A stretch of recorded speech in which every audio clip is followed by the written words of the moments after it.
que tenemos nosotros. Número uno, hay un propósito y por eso tenemos una estrategia. Y ha sido claramente decir que la próxima generación viva mejor. Y ese es el punto fundamental que nos ocupa hoy. Pero además necesitamos tener credibilidad y por eso tenemos hoy que presentar las acciones que vamos a seguir en los próximos meses y años, porque el país necesita mejorar la condición en la que se encuentra. Como segundo punto vamos a hablar de cuál es nuestra estrategia fiscal. Y aquí vamos a mezclar lo que ya hicimos con lo que estamos proponiendo hacer. El primer punto fue la contención y reducción del gasto público. El plan de financiamiento de largo plazo. Y tal vez el elemento fundamental, necesitamos una Costa Rica más justa. Y esta propuesta busca la equidad y la eficiencia del sistema tributario. Bien lo dijo el presidente, quien le tocó estar en mis zapatos, ¿cuál era la mejor manera de hacerlo? Facilitando el proceso. La tecnificación es fundamental. Hacienda Digital es el catalizador de toda nuestra estrategia. Pero además tenemos la base del acuerdo con el Fondo Monetario Internacional, que nos impone una serie de parámetros para poder lograr el cumplimiento de esas metas. Interesante, porque con este gobierno, con el esfuerzo que se hizo, no ocupamos una serie de proyectos de ley que fueron a la Asamblea Legislativa para aumentar los impuestos, porque también se podía recaudar mejor, porque también podíamos contener el gasto público. Y eso fue lo que hicimos. Y tal vez el punto más importante de esta tarde es ¿qué hemos hecho? ¿Ok? La regla fiscal. La regla fiscal es importante. Nosotros queremos fortalecerla. Cuando mandamos el proyecto a la Asamblea Legislativa, lo hicimos creyendo fervientemente en la regla. Vean ustedes cuál era el superávit o déficit, para decirlo de alguna manera, en el 2019. Era un 2.6%. O sea, nos endeudábamos cada vez más para poder sostener el gasto. Hoy, en el 2022, tuvimos un superávit del 2.1%. Significa que hubo un esfuerzo de ingresos y de gastos que mejoró las condiciones en 4.7%. La mitad por ingresos, la mitad por contención del gasto. Y aquí me parece que también hay que llamar la atención a algo. Cuando usted diseña en crisis, tiene el problema de que no toma en consideración una serie de elementos. En el caso de la regla fiscal, metimos colegios profesionales.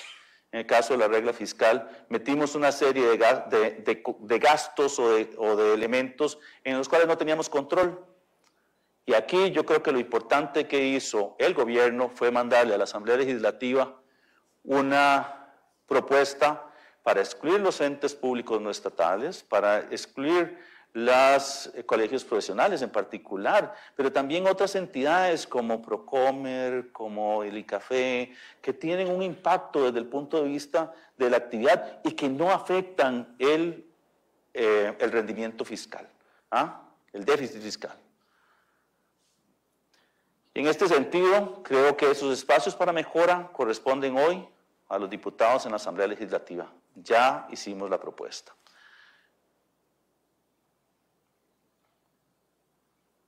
El expediente 23.361 está dictaminado y en conocimiento de la Asamblea Legislativa. Esperamos que ese avance relativamente pronto. ¿Cuál fue el otro punto que nos encontramos nosotros y que estamos trabajando? La relación deuda-PIB. Como pueden ver ustedes, nosotros cerramos en el 2022 con un 63.8%. Latinoamérica y el Caribe en promedio tiene 58.5%. Centroamérica y República Dominicana un 54.3%. Los países con la calificación que tenía Costa Rica en el 2022, antes de la mejora de la calificación, tenían en promedio 60.4%. Y los países con el mismo nivel de desarrollo, 5 espacios hacia arriba y 5 espacios hacia abajo, tienen una relación del 53.2%. asumimos el gobierno con el reto de trabajar en esto. ¿Y qué hicimos? Número uno, tratamos de aumentar el superávit primario para poder abonarle la tarjeta. Bien lo ha dicho el señor presidente, este es el primer gobierno en los últimos 15 años que está trabajando en esta condición. El 2022 cerramos con un 2.1% de superávit primario y desde el punto de vista presupuestario para el 2023 tenemos 1.6%. Eso es el objetivo. Presupuestariamente lo hicimos. Ahora toca hacer un uso más eficiente de los recursos. Cuando nosotros hablamos de cuál es la siguiente estrategia, es el pago de adelantos. Esta semana hicimos una pequeña recompra de deuda, o sea, empezamos a disminuir la deuda que tenemos. Entonces, tenemos la propuesta de la venta del BCR, propuesta para vender VIXA, la apertura del capital del Instituto Nacional de Seguros. ¿Y por qué estamos haciendo eso? Porque Costa Rica tiene una deuda que es cara.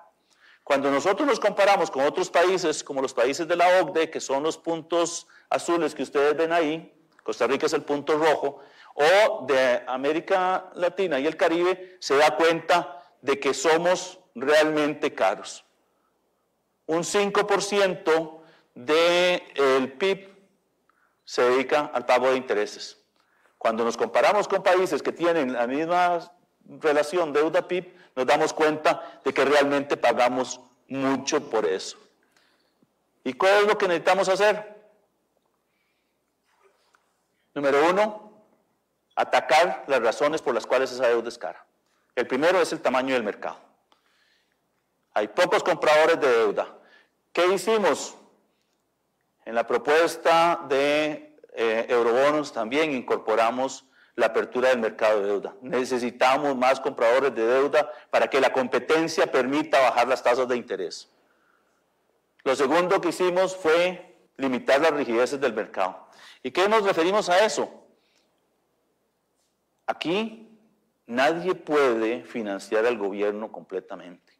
Estaríamos absorbiendo prácticamente todo el ahorro nacional. Y por eso fuimos a la Asamblea, convencimos a los diputados de que era importante autorizar la emisión de títulos en el mercado internacional. Y hoy tenemos la posibilidad de tener recursos que en la emisión que fuimos a hacer al mercado internacional, los compradores se sorprendieron, no solamente de las ofertas que llegaron, sino también de la tasa de interés que logramos. Pero además abrimos un mercado que tenía ya 4 años de no tener participación de Costa Rica. También está en la Asamblea Legislativa un proyecto de ley para capitalizar la CAF. ¿Qué es la CAF? Es la Corporación Andina de Fomento, un banco de desarrollo que nos puede prestar recursos para poder no solamente acometer el apoyo presupuestario que en alguna oportunidad tendremos, sino también porque van a traer recursos para financiar obra pública, pero también para que la empresa privada tenga acceso a esos financiamientos. Además, la estrategia de país que Costa Rica ha empezado a capitalizar a lo largo de los años, esa cultura verde, esa posibilidad de ampliar el proceso de descarbonización, la estamos monetizando. ¿Y cómo la estamos monetizando? Con acceso a los fondos de resiliencia del Fondo Monetario Internacional. Este es un crédito particular que también está en la Asamblea Legislativa y que nos va a permitir tener acceso a recursos que al día de hoy tienen una tasa de interés del 2.9%. 10 años de gracia. O sea, durante 10 años no vamos a pagar. Pero además va a tener 20 años para pagarlo. Eso nos va a dar la oportunidad de liberar recursos. Va a ser más barato el crédito y con eso vamos a tener más recursos para invertir en lo que son importantes, en infraestructura, en ayudarle a los grupos más vulnerables. Esa es la estrategia que estamos siguiendo. Y por último, vamos a hacer algo que consideramos que es relevante. La fracción del Partido Progreso Social Democrático va a llevar a la Asamblea Legislativa una reforma constitucional. Este país tiene la particularidad de que cada año discute el presupuesto, pero discute el presupuesto desde el gasto y no del ingreso. Nadie analiza cómo vamos a financiarnos, en colones, en dólares, en otra moneda, a corto plazo, a largo plazo. Tenemos un mercado pequeño y caro, y entonces necesitamos la oportunidad de liberar al Poder Ejecutivo de poder estructurar una oferta de títulos tanto para el mercado nacional como para el mercado internacional. Esto es importante, no para este gobierno, porque nosotros, con la ayuda de la Asamblea Legislativa, hemos resuelto el problema de hoy. Pero este gobierno no ve el hoy, ve el mañana. Y ahí es donde yo creo que todos tenemos que involucrarnos, porque esto no lo estamos haciendo para resolver la realidad o el corto plazo. Estamos resolviéndolo para tener un mejor país. Otro tema importante que hemos planteado es la necesidad de una gobernanza en el sector público y tratar de uniformar criterios. Resulta que la gestión de la deuda interna la maneja la tesorería y la gestión de la deuda externa lo maneja crédito público. Y ahí tenemos espacios que son importantes, que hemos logrado coordinar, pero que también tienen un punto fundamental y es que hay que tener coherencia. Uno no puede estar analizando el endeudamiento con créditos o con la emisión de eurobonos desligado del tema interno. Y por eso vamos a enviar a la Asamblea Legislativa un proyecto de ley de fortalecimiento de la gestión de deuda. Vamos a tener un único ente que va a definir cuál es la estrategia de endeudamiento.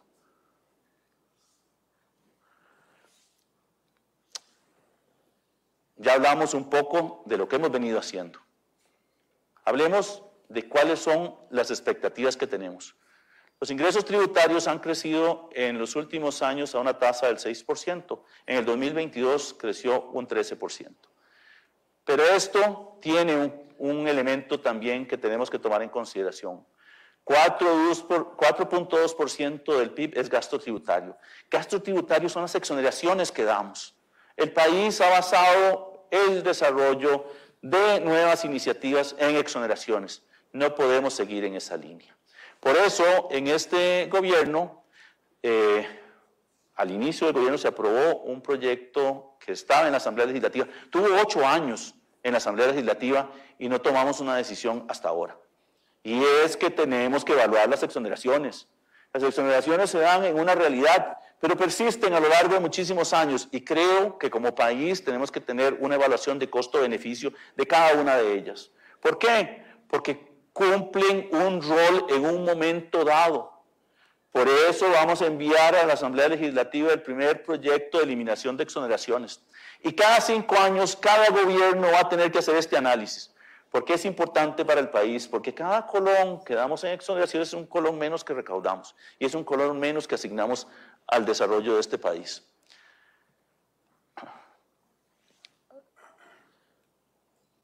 También queremos ser mucho más coherentes. Y digo coherentes es no quedarnos única y exclusivamente en la recaudación, porque hay que pensar en el contribuyente. El 2022 tuvo la característica de tener una inflación muy alta. Y eso hizo que todos los marchamos subieran. El gobierno se esforzó por lograr que no subieran. Pero el mecanismo creado a través de esa ley era completamente anacrónico. Usted podía tener un vehículo que de un año a otro podía subir de valor. Y eso es, no es lo natural. Y entonces vamos a plantear la necesidad de reformar este impuesto para que corresponda efectivamente a lo que es. El valor de un vehículo va cayendo a lo largo de los años. Y por eso vamos a enviar a la Asamblea Legislativa un proyecto de ley para rediseñar el impuesto a la propiedad de vehículo. Cada año todos reclaman por el pago del marchamo. Parte de ese reclamo es responsabilidad de Hacienda y queremos que eso cambie. Uno normalmente asume que el valor de su vehículo en el primer año tiene 100, pero el segundo año no puede ser menos. Y esta es la línea en la cual vamos a ir disminuyendo el valor del vehículo. Para el año 6 esperaríamos que ese vehículo valga la mitad de lo que valía al inicio al momento de su compra. Y esto es responsabilidad, no es solamente responsabilidad con el Estado para la recaudación, porque lo que estamos haciendo es equilibrando el proceso de recaudación, sino con las personas, porque no se vale que una persona el 1 de enero no sepa cuánto va a pagar de marchamo.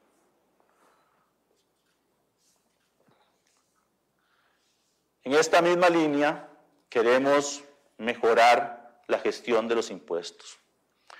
Hay un índice que se conoce como índice de complejidad tributaria y yo creo que aquí algunos de los que están llenan ese formulario.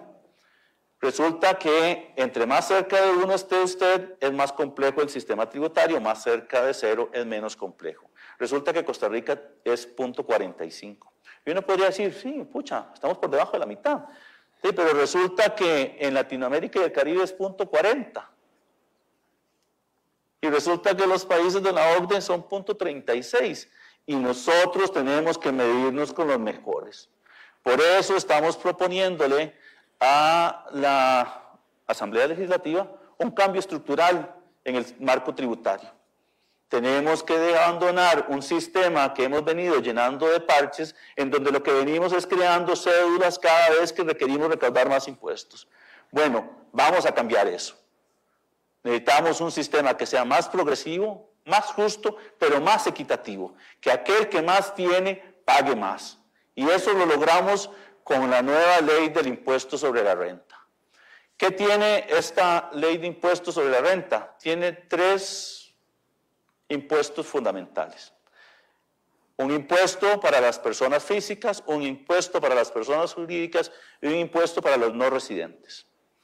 ¿Qué tiene cada uno de estos? En el caso de las personas físicas, y aquí es un tema importante, vamos a abandonar la idea de que un trabajador paga un impuesto, una persona física con actividad lucrativa paga otro impuesto y que vamos a tener esa, digamos, dispersión en el tema del pago de los impuestos. Va a haber un régimen general y un régimen especial.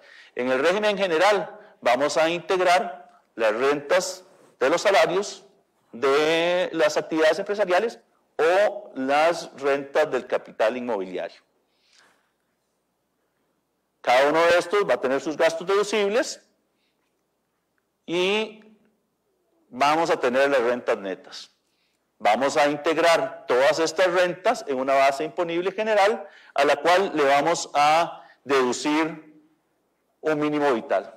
Y aquí es un tema importante porque la principal discusión del proyecto que estuvo en la Asamblea Legislativa y fue archivado era que bajaba el mínimo vital. Y eso tenía un impacto en las personas. Nosotros, dada la prosperidad que tenemos hoy fiscal, estábamos avanzando en uniformar el mínimo vital.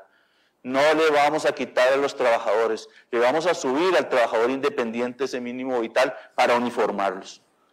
Y esto es importante, porque va a definir la base imponible general ajustada. Y este es el esquema sobre el cual estaríamos trabajando.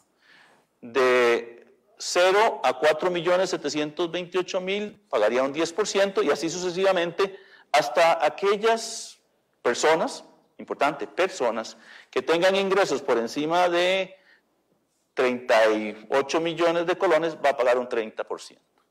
Y esto es sobre los excesos. En el caso del régimen especial, y esto lo hacemos porque es muy fácil moverlos, es muy fácil tener recursos en el país o tenerlos afuera. Entonces vamos a tener rentas de las inversiones, de los dividendos y de las rentas extraterritoriales. Todas van a estar integradas y van a tener un único impuesto del 15%. ¿Cómo obtenemos el pago que van a tener las personas físicas? Vamos a integrar la cuota tributaria general y la cuota tributaria especial. Esto tendríamos más o menos lo que tendría que pagar, pero vamos a mantener las deducciones por el cónyuge, los pagos que haya hecho en adelantos, etcétera, y eso nos va a dar la deuda tributaria.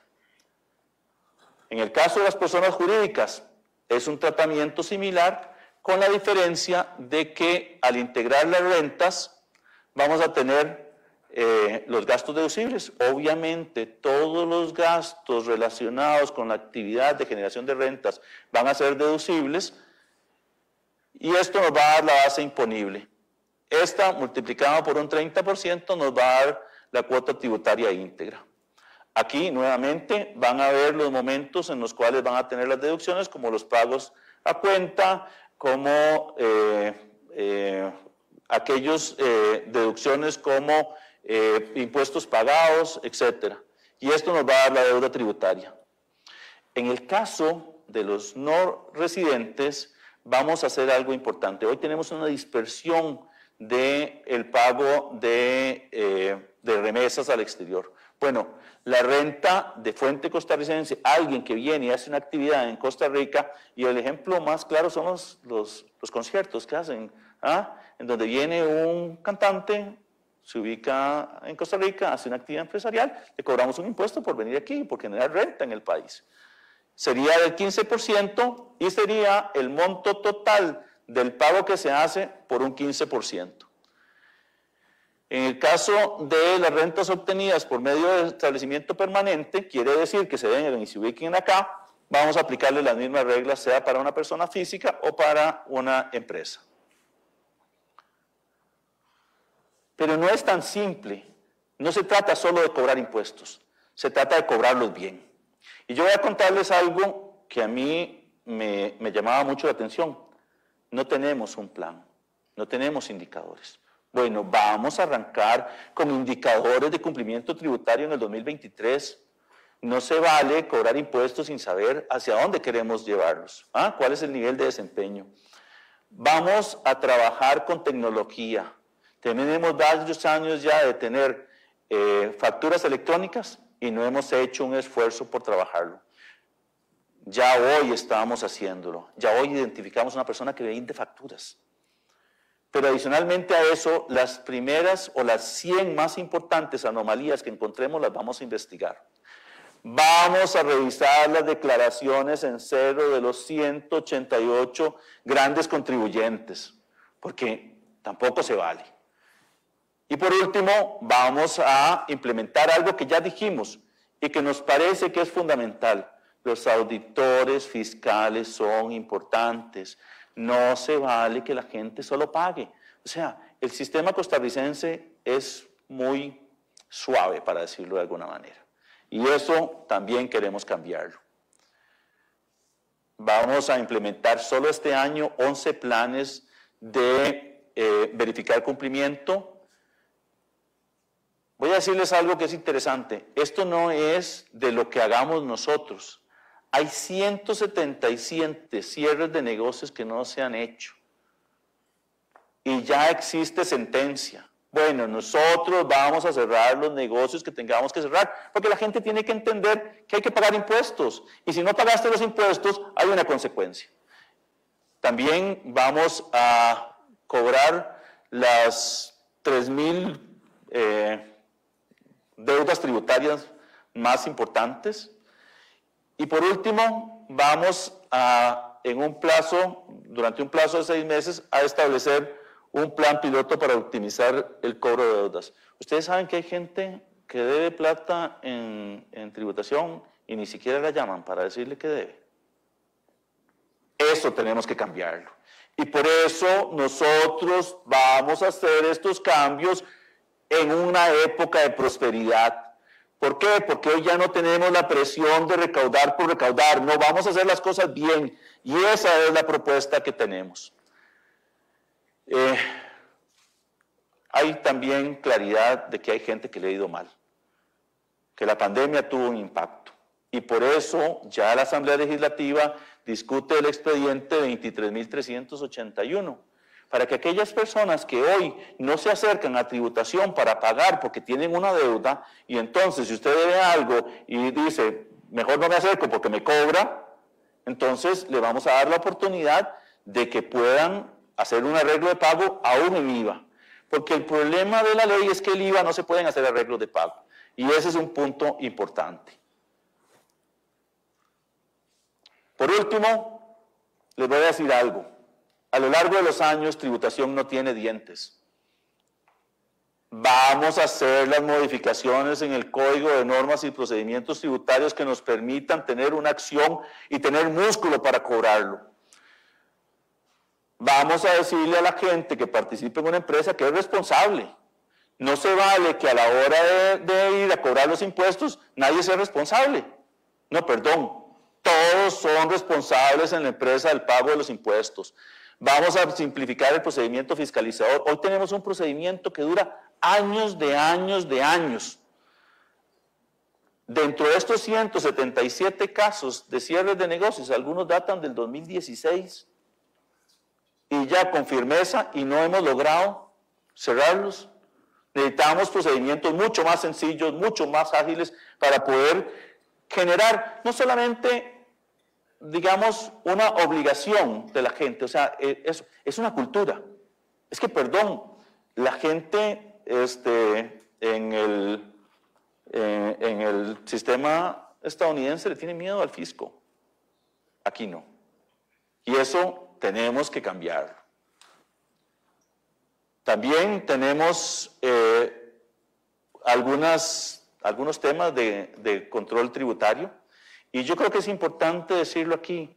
Necesitamos dientes, necesitamos fuerza, necesitamos músculo para hacer eso. Y resulta que aquí, cuando nos enfrentamos a alguna situación que la gente considera que es perjudicial, dice que es inconstitucional. Bueno, nosotros vamos a llevar las medidas que consideramos importantes para el Ministerio de Hacienda y esperamos que la discusión en la Asamblea Legislativa dilucide esas cosas y, si es necesario, ir a la Sala Constitucional para que sean ellos, el ente que corresponde, que define si son o no constitucionales. Y por último, necesitamos hacer algo para que la gente no solamente pueda hacer arreglos de pago, sino también que el proceso ejecutivo sea mucho más sencillo y mucho más rápido. Hoy vamos a firmar una reforma al Código de Normas y Procedimientos Tributarios para presentarlo a la Asamblea Legislativa. Esto es un tema compartido. Y aquí un poco de lo que hemos hecho. Hemos fortalecido las medidas para la verificación de obligaciones aduaneras. ¿Ustedes sabían algo que es interesante en esto? Antes una persona podía declarar que traía un bulto de celulares. ¿Cuántos celulares vienen en un bulto? No podíamos saberlo. Y entonces después, cuando se vendían en el mercado, no sabías qué correspondía a qué. Perdón, en medio de la tecnología vamos a obligar a la gente a decir cuántos celulares vienen para poder macharlo con tributación y saber efectivamente qué estamos haciendo. Porque esas partes, esos verlos, afectaban la capacidad del Ministerio de Hacienda de trabajar. Fundamental. Otra vez, se aprobó una ley de aduanas al inicio de este gobierno. Resulta que contrabando era lo que no pasaba por las aduanas. Se reformó, la subfacturación va a ser contrabando, y por eso el Sistema Nacional de Inspección No Intrusivo es fundamental, y lo estamos haciendo. Y es parte de esta estrategia del cobro de los impuestos. Vamos a limitar la discrecionalidad administrativa en aduanas. Hay que darle seguridad jurídica a la gente. También las empresas tienen que tener certeza de que sus declaraciones vamos a tomarlas como lo que corresponden. Habrá un momento en el cual aquellos vivillos que pretendan evadir el fisco los vamos a encontrar, sea en las aduanas, sea en la tributación. Y por último, vamos a modernizar la legislación de aduanas con la implementación del Cauca 4 y el Recauca 4. Estamos, probablemente la próxima semana, firmando el reglamento de aduanas. Y eso es importante porque vamos a poder implementar todas estas medidas. Este es el resumen de lo que queremos hacer. Es el resumen del proceso en el cual vamos a cosechar la prosperidad fiscal que el país se merece. Muchas gracias a todos.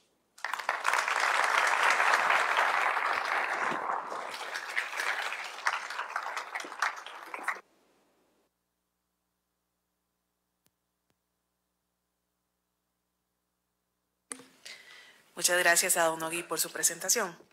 En este momento vamos a proceder con la firma de los proyectos de ley anunciados. Solicitamos al señor Rodrigo Chávez Robles, presidente de la República, pasar al frente para el acto de firmas, por favor, y al señor don Nogui Acosta que se me quede por acá, si es tan amable.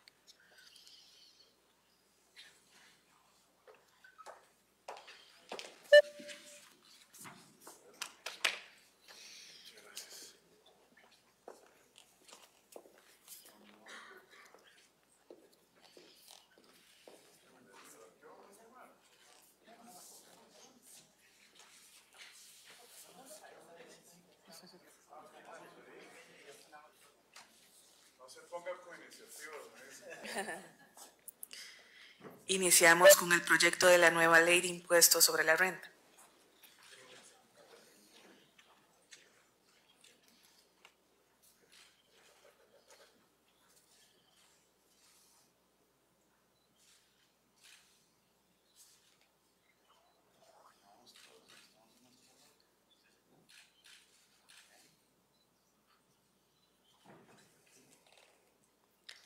Continuamos con el de impuesto a la propiedad de vehículos.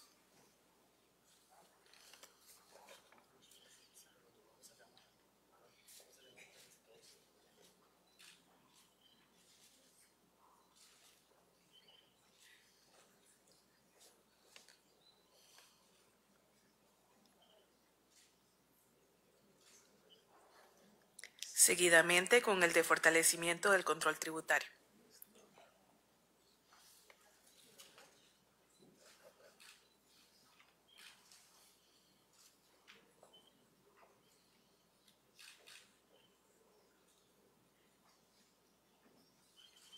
Ahora se procede con la firma del fortalecimiento de gestión de la deuda. Gestión de la deuda.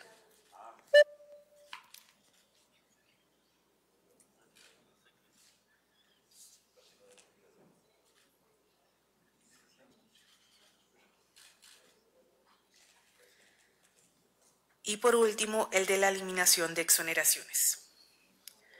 Voy a solicitar a la señora Natalia Díaz, ministra de la Presidencia, a don Estefan Brunner, primer vicepresidente de la República, y a doña Priscila Zamora, viceministra de Ingresos, pasar al frente, por favor, para la foto oficial.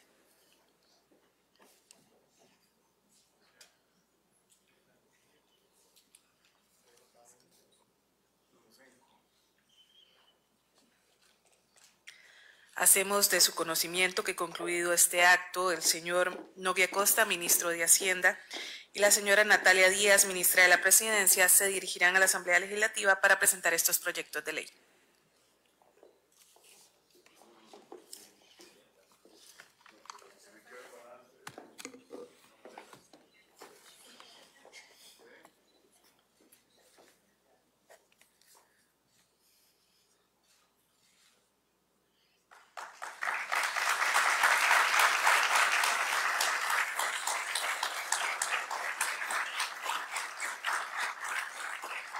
A continuación, escucharemos el mensaje del señor Rodrigo Chávez Robles, presidente de la República. Voy a invitar a los demás señores, por favor, a pasar al frente.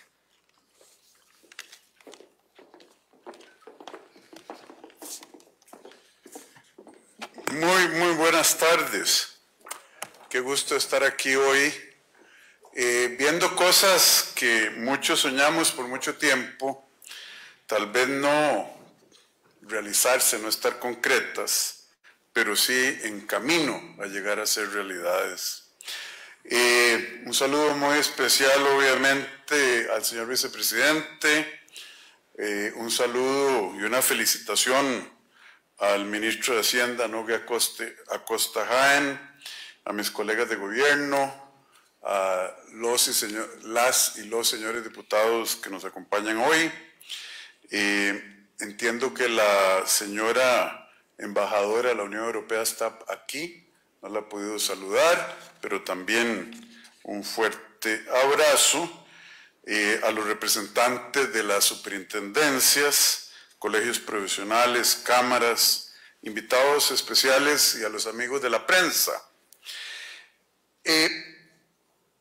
Con este lanzamiento le demuestra el gobierno al país que se puede avanzar, Le estamos demostrando a Costa Rica que podemos tomar, por lo menos desde el Ejecutivo, la parte de las decisiones y de las acciones que nos corresponde para actuar por el beneficio de la mayoría, para que el bienestar se viva en el día a día de todos los costarricenses, con crecimiento económico, con la reactivación de nuestras industrias, con poderse ir a dormir sabiendo que la poquita plata que tengo no se va a evaporar por la inflación en horas tal vez, o en días, y ciertamente en meses.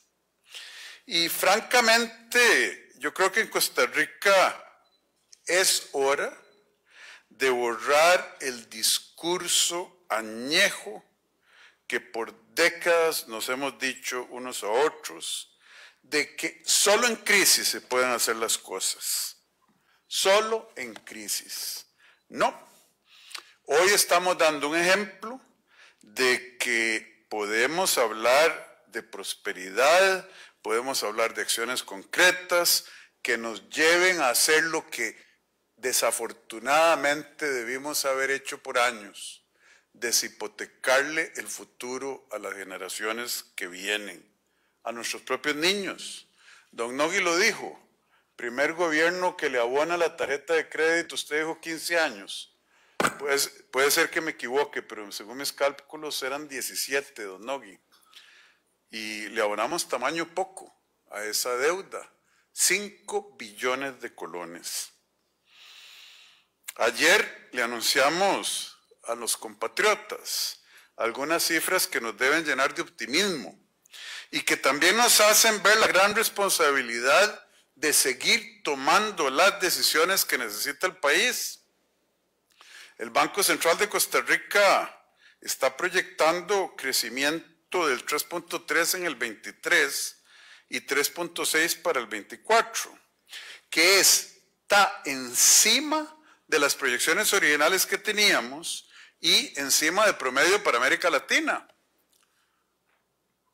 Y con la ayuda de Dios, a mí me gustaría, es más, creo que podríamos apostar razonablemente a una sorpresa del lado positivo de crecimiento. Como diría mi buen amigo del Fondo Monetario que lo ve sentado, los upside risk, que para mí es una contradicción, pero está bien, las sorpresas positivas hacia arriba. Y esto de mayor crecimiento proyectado, de meses de crecer continua y sucesivamente, ocurre en momentos en que la economía del mundo se desacelera, donde vemos que la inflación mundial no está controlada. Hay una proyección del Fondo Monetario de que la inflación mundial va a ser 7%, y nosotros, afortunadamente, estamos muy por debajo de la mayoría de los países de América Latina. Creo que estamos empatados en segundo lugar con el mejor número de inflación, es decir, el más bajo, al 2.44%. Y si ustedes se acuerdan, en tan solo agosto del año pasado esa inflación era un múltiplo de, ¿qué será?, 5 veces, era el 12.4%.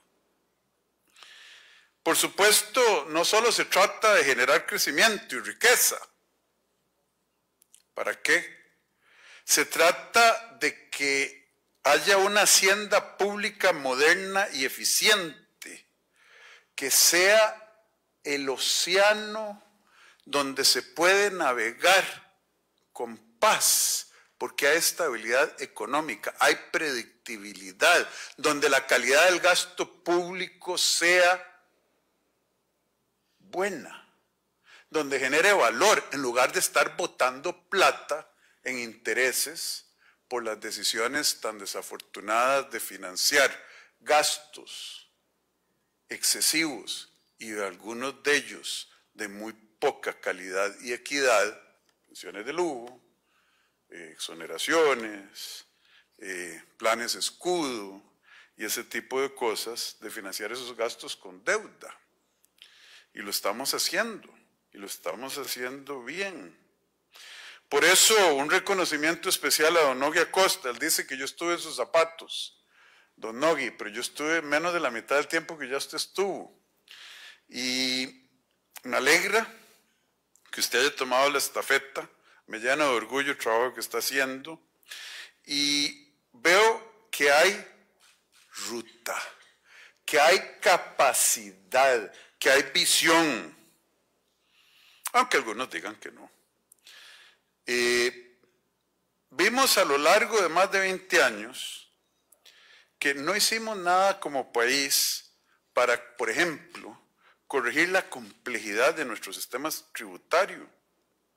6 administraciones pasaron, 6 gobiernos y 6 asambleas legislativas que propusieron leyes e iniciativas que no resolvieron el problema. En algunos casos pusieron parches muy importantes. Yo no le quito mérito a la ley 9635, pero fueron torniquetes. No hicimos lo suficiente para mejorarle la salud estructural al sistema tributario y hacendario y de finanzas públicas de una manera integral. Yo creo que todos los colegas de Hacienda saben que es urgente que sigamos haciendo cambios y reformas. Como dije, la ley 9635, la ley de fortalecimiento de las finanzas públicas, fue un primer paso y un paso valiente. Yo no le quito crédito a quien lo merezca y en la dirección correcta, pero resultó, como dijo el ministro, quiero repetir esto, insuficiente para garantizar el saneamiento fiscal tan urgido en este país o tan urgente, insuficiente para recuperar la confianza de los inversionistas, insuficiente para garantizar el futuro de las generaciones futuras de costarricenses. ¿Necesario? Sí. ¿Suficiente? No.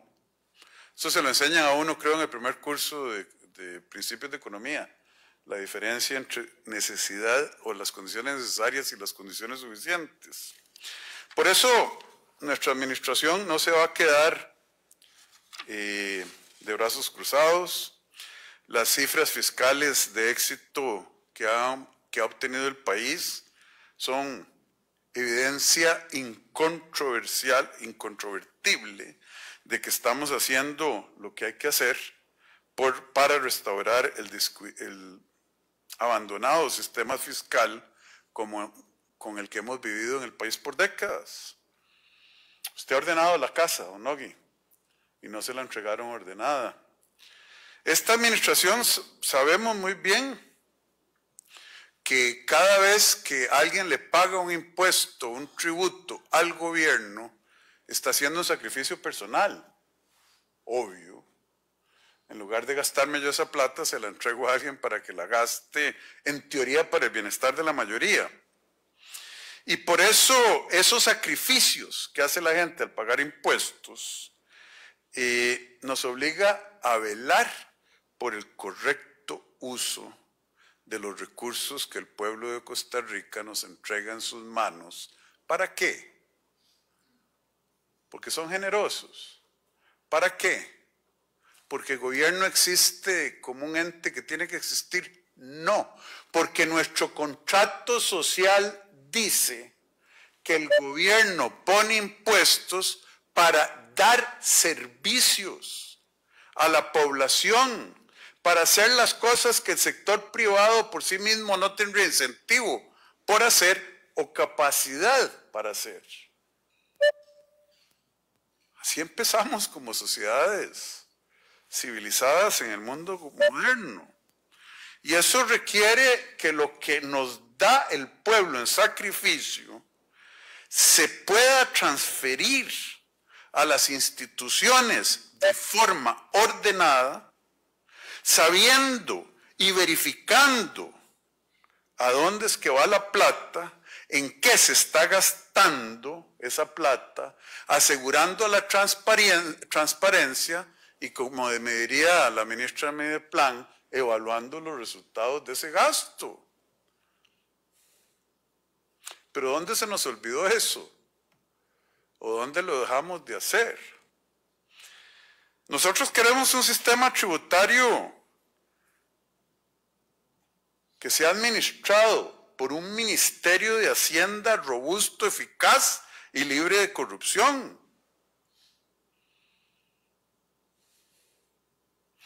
Un Ministerio de Hacienda que se convierta en columna del desarrollo, que tenga, obviamente, formulado por la ley de la Asamblea Legislativa, un efecto positivo en igualar el acceso a las oportunidades de los costarricenses, que a final de cuentas es la única manera de asegurar que la distribución del ingreso sea justa.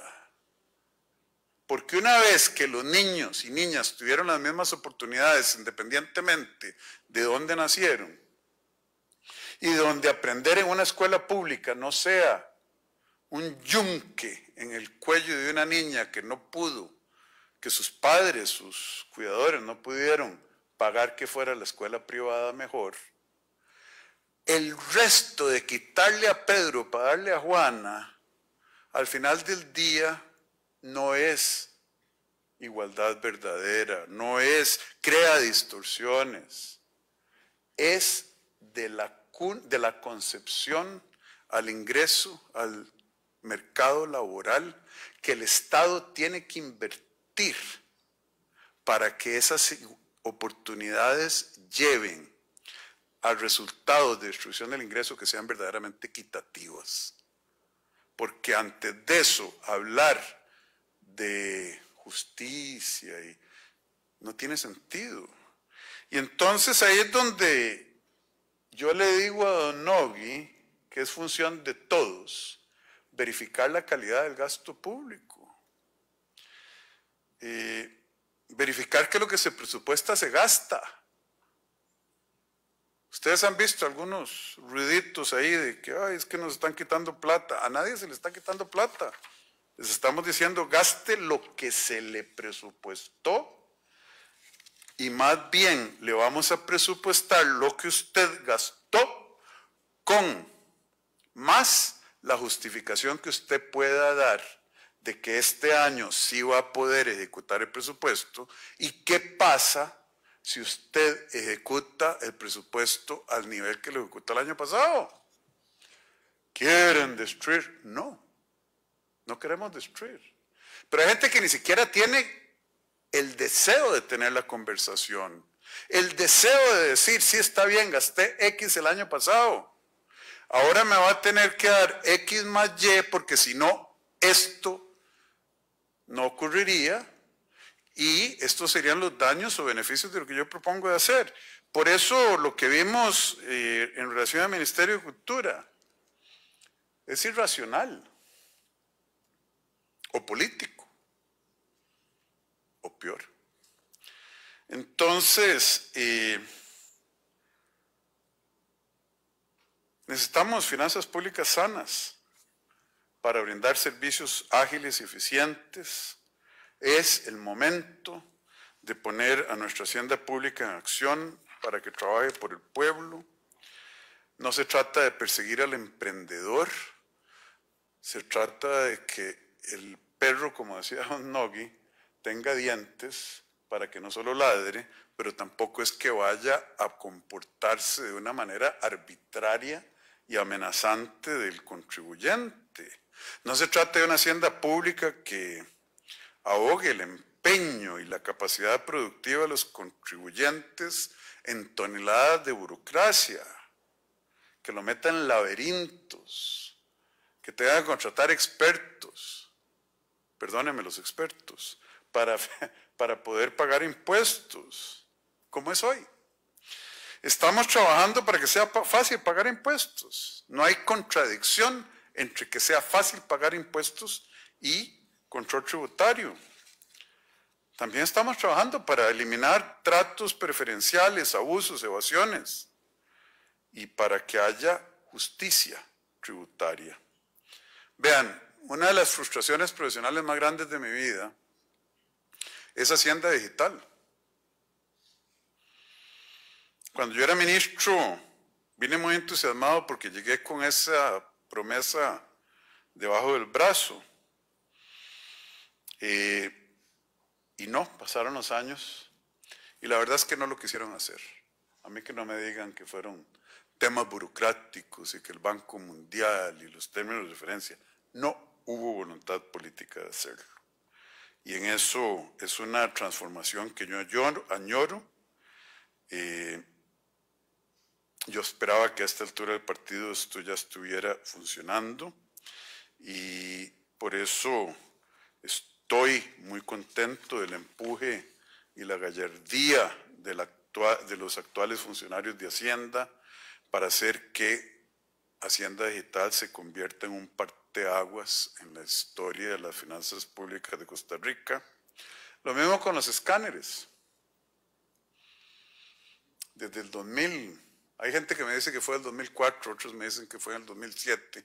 Costa Rica, por ley, debió haber puesto escáneres y hacerlos funcionar.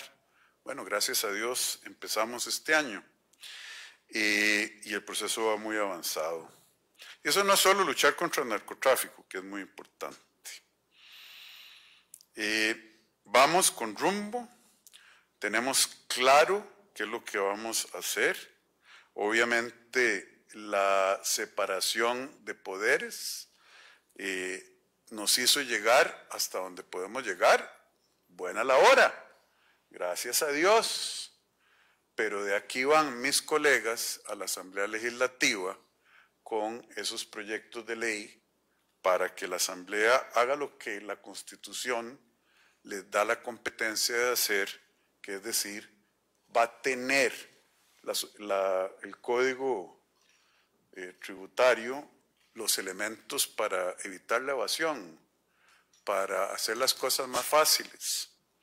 Vean, yo no creo que, yo estoy seguro más bien, que los costarricenses en promedio somos muy inteligentes.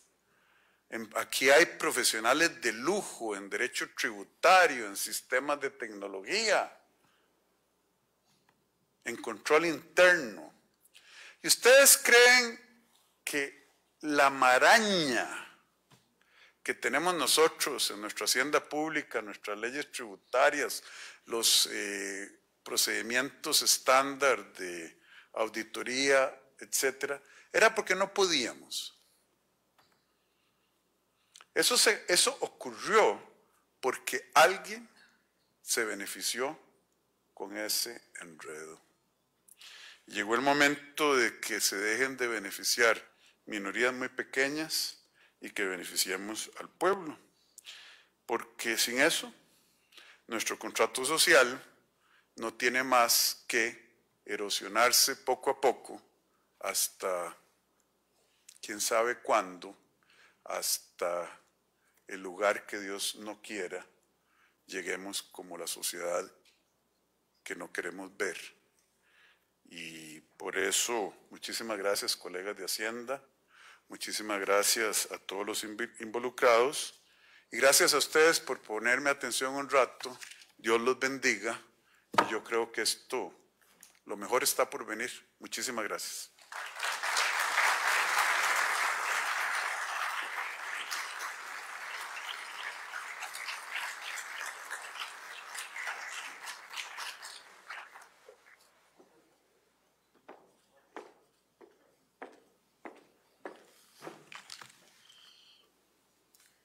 Agradecemos al señor presidente por sus palabras. De esta manera damos por concluido este acto. Nos ponemos en pie para despedir al señor Rodrigo Chávez Robles, presidente de la República.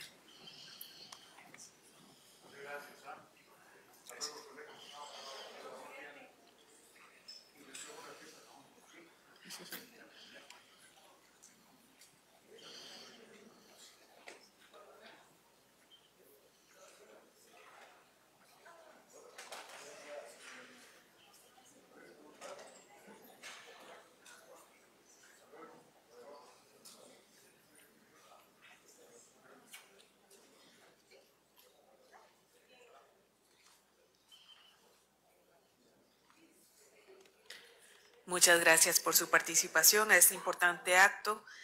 Les invitamos a degustar un... La legislación del país cambia dinámicamente y con ella las empresas deben adaptarse para su cumplimiento de forma constante. Alcanzar o mantener una certificación exige aún más actualizar las operaciones día a día, y ahí es donde LegisAction le brinda el apoyo que necesita, revisando constantemente los cambios en la legislación, brindándole un sistema de consulta y aviso personalizado, y la gestión de planes de implementación y acciones preventivas. LegisAction, los especialistas en sostenibilidad empresarial.